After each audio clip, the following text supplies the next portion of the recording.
Welcome, panelists. Welcome, everyone, to Sunday Sentiments.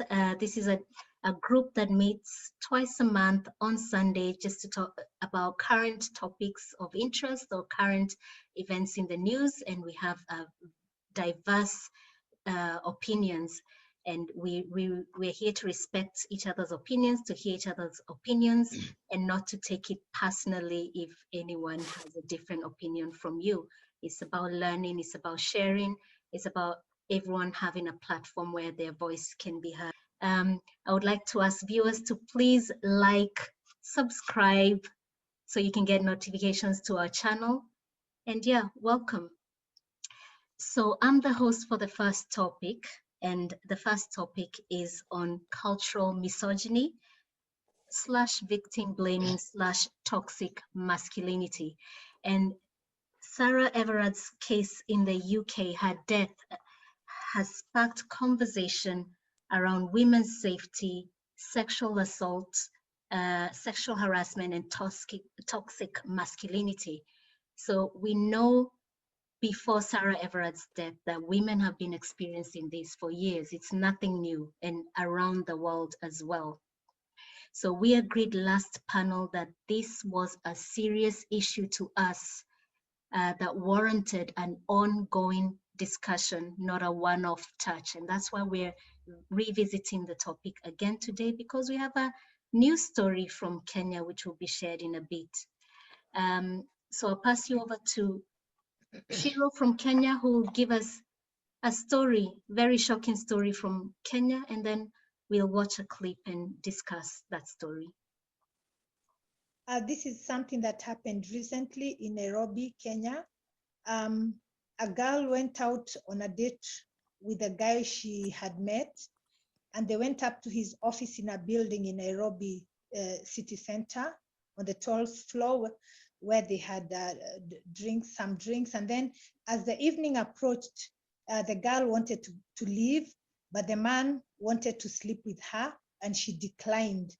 As a result, he got so angry with her, and he threw her out of the window of the building on the 12th floor. And maybe luckily, I should say luckily, because she fell on the balcony of the 9th floor, so she didn't fall all the way to the ground, but she got serious injuries and had to be hospitalized. So this was discussed by a radio station, by some 3 radio presenters. They did say that she was injured pretty much, that she couldn't walk properly, she was immobilized. And there was an uproar because of how they handled that story, blaming the victim and laughing about it. It resulted in them being fired from the station, and the station was fined quite a lot of money. But what was shocking is that there were people, men especially, who were defending them and saying that action was just too harsh. The radio presenters shouldn't have been fired. Okay, thanks, Shiro, for sharing that story. And I'll show you the clip of the radio presenters discussing this topic. And you give us your view, what you think of the way they're reporting this topic. Around Eunice, the 20-year-old lady who last year found a date on Facebook, went on a first date, and after that, she couldn't be able to, she became immobile. Yes, she's still limping and because apparently this man she found on Facebook invited her to a building in the CBD. They were having a date on the 12th floor. And then guess what happened? What happened? The guy tried to make moves like Jaguar. Netflix and chill. And then guess kidogo man, she was like, yo, I'm not doing this, I'm not about this. The guy pushed her over the 12th floor. Wow. And now she's a cripple. Damn, and I'm calling on all the ladies. This is 2021 with the pandemic and all the problems that we're facing. What are you telling the ladies, I'm telling the ladies, you guys need to play hard to get. You need to be unavailable. You cannot be the Chileans who have just been called to go drink gin and then you leave 40 kilometers away. Okay, but you heard the content. Yeah. And please tell me what you think. In the final edit, we'll get Maha to remove that box and put the proper video. But I don't think you needed to see the guys. It's just to hear how they were reporting. So yes, Imani. Wow, I'm actually very shocked, to be honest. The fact that they were blaming the woman for going out having a date, I'm like, they both chose to go out and, for a date. And he was the one who invited her. Why is she the one being blamed for that? Why is it that a woman has to be careful and change her lifestyle because men can't control themselves? Because men will be men, boys will be boys. They can't control themselves. You have to change how you dress. You have to change where you walk, where you live, how you act. It's too much.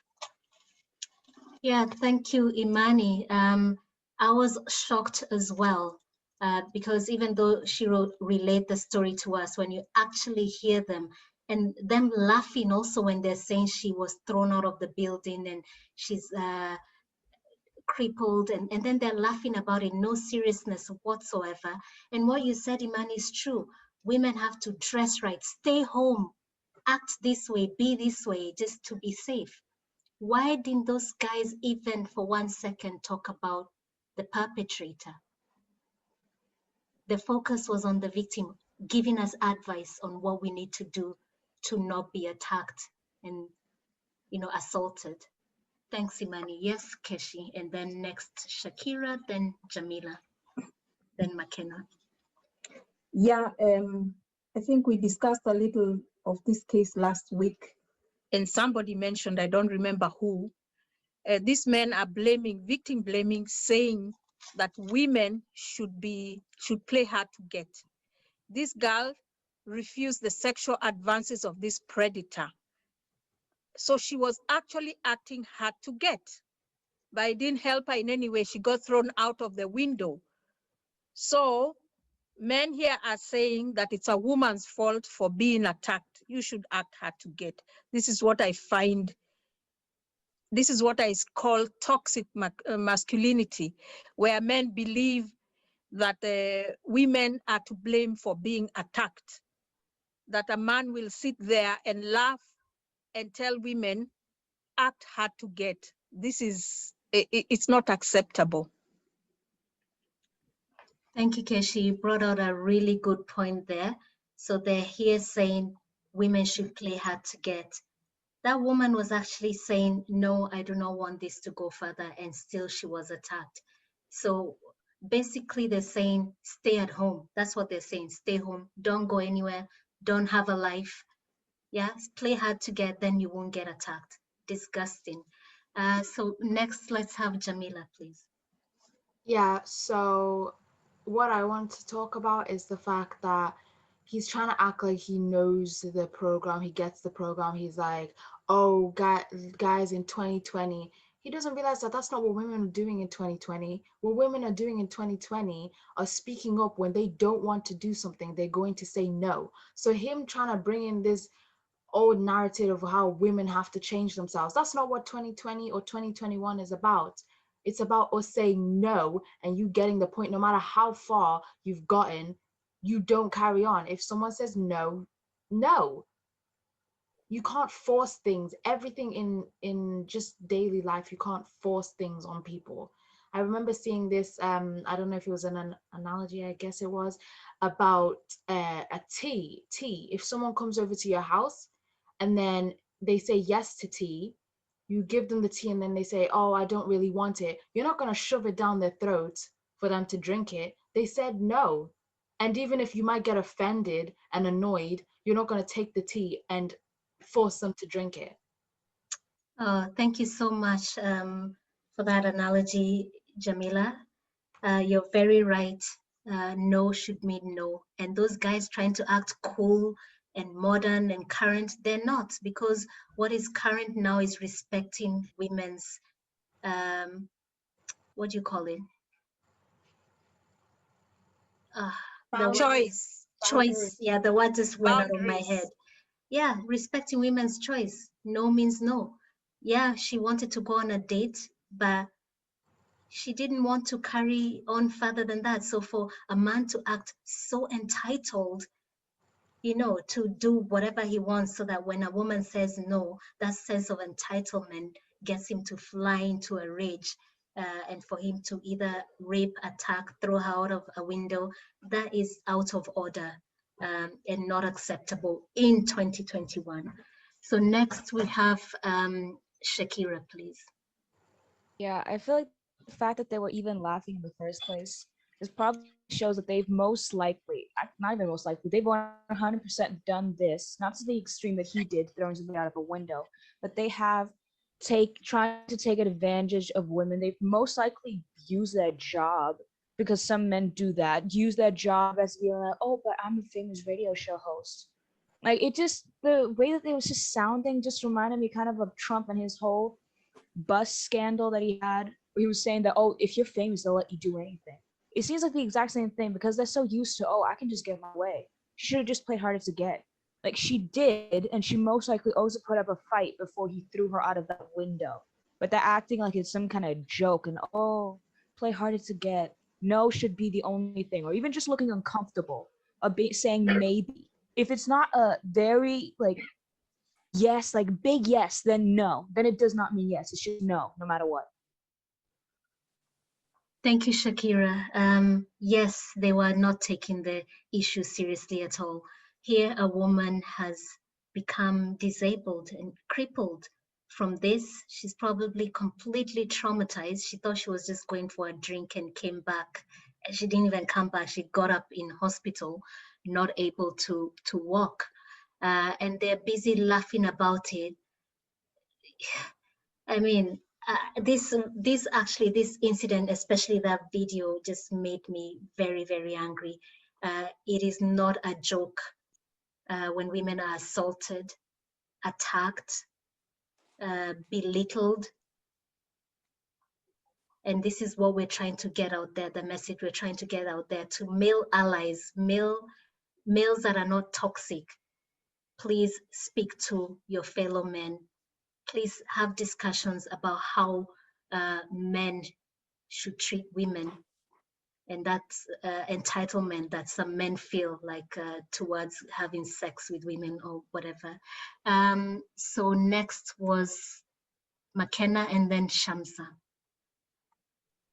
I basically just wanted to say what you just said. Like, it just completely disgusted me how they were just laughing and joking around about a woman who is now disabled, like you said, like, and they were just calling it like crippled and stuff like that. It's just completely disrespectful. Like, from her point of view, if she heard that after that traumatizing event, like, I can't even imagine how it must feel for this girl. Because then it's like, what is she supposed to do in the future? Is she supposed to be scared on every date that she goes on, or just not go on any dates at all? Like, it disgusts me how, like, carefree they were talking about this. Yeah, thanks, McKenna. Yeah, we agree. Again, you know, it's not a laughing matter. It's a very serious issue. This was their chance as men with a platform to call out this toxic masculinity, call out this man, appeal to other men to treat women well, to accept no, to accept women's choice. But instead, they laugh about it and then give this advice to women that you should stay home and play hard to get. Very disappointing, especially from public figures who should be using their platform to educate. Next is Shamsa, please. Yeah, it's very disgusting. First of all, when the metro was in the court, they do not supposed to discuss in the public like this way. And the second thing, they were, making fun of that, and they were giving advice in this pandemic and I everything. need a charger for my phone. I will endorse Jamila's, no means no, no matter how women say it. But when she said no, it means no. But there are so many cases in the world, no matter what the part of the world, even UK, USA, Pakistan, Kenya, South Africa, America, whatever.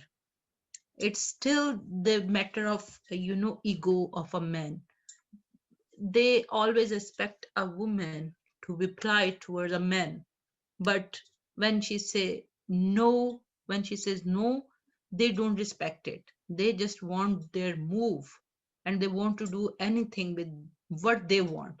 I still remember a case in Pakistan when I was practicing my law there. Yeah. A father, he was, ex-army official, and he was so, helpless. He came to my office and he was literally crying. He said, I can't remember the exact years, but it was so many years, and he was fighting for her daughter. She was raped and murdered by her class fellows, her college fellows, and they were so influential people, and they flew away, from the Pakistan, and he was fighting for the justice and nobody was listening. So I don't know what happened to that case, but it was very shocking, and it was very, I was so sad because they you invited that girl at their place for a party. When she went there, her father knew that she's going there. She told her dad, I'm going there for party. But after party, he said her phone was off. I was ringing again and again, but her phone was not answering. And then other day, the next morning, he said, I contacted with, first of all, I contacted with hospitals if there is a, and then she said, I contacted with the guys, the students, and they said, no, she didn't come here. We were waiting, but she never came here. Then he contacted to hospitals and said, no, nobody is there. Then he contacted to police, and then next morning, they found a girl wrapped in a prayer mat right next the mosque in a very posh area of the Pakistan, the city Lahore.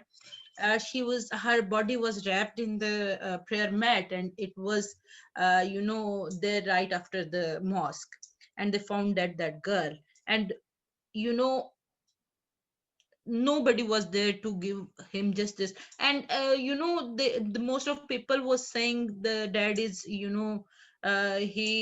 got, mad, and maybe some problem with her mind due to her daughter's death, and he is blaming for nothing, and these type of things were going on. So it's the society, it's very normal in every society. People are taking not it serious that Yeah. the blaming the victim or harassing women, people are taking it normal, and it's still whispered in the society, and it's going on.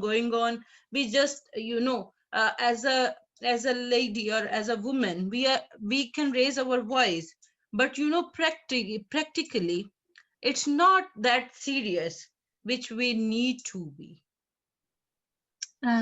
Thank you very much, Shamsa. You've brought some really good points there. I like that you've highlighted that this is not just an issue in Kenya or, Pakistan. This is a global problem, and you have made two good points. So one, it's a global issue. Women experience violence.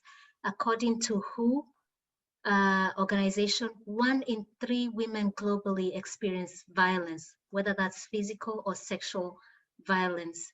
And it has remained largely unchanged over the past decade, globally, not just in some countries. And the WHO says violence against women cannot be stopped with a vaccine. It is deep-rooted and only sustained efforts by governments. So Shamsa, you said there that if people are not even taking it seriously, it doesn't matter if we as women sit here discussing it. If the governments are not listening and lobby bodies are not listening, it's very hard to change harmful, deep-rooted attitudes, toxic masculinity. Women need allies, women need the government to support them. So thank you very much, Shamsa, for your point. And it's so upsetting that story you said about that girl, that no justice has been found, that because people are high profile, they just assault women, murder them, and these women are forgotten, these women and girls. It's just sad, and something needs to be done. Thank you for joining us today. We hope that you found that discussion interesting and informative. Catch up with us as we continue with the rest of the topics. But for now, please do like, share, and subscribe to our channel if you haven't already. See you next time.